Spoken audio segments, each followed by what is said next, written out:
Kundalini nəyi oyatmağa yönəlmişdir və Kundalini enerjisi nə deməkdir? Bəli, öncəliklə Kundalini enerjisinin nə olduğunu mən qısaca məlumat verim sizə.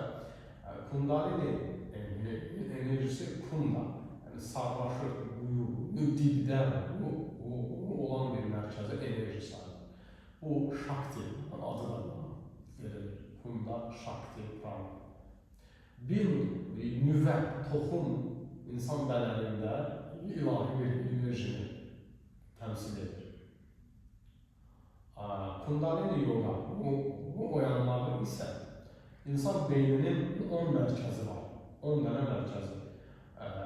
Standart insanlar var ki, yəni həyatını normalda belə deyək, yaşayan insanlar beyninin 2-3 maksimum parçalarını istifadə edir.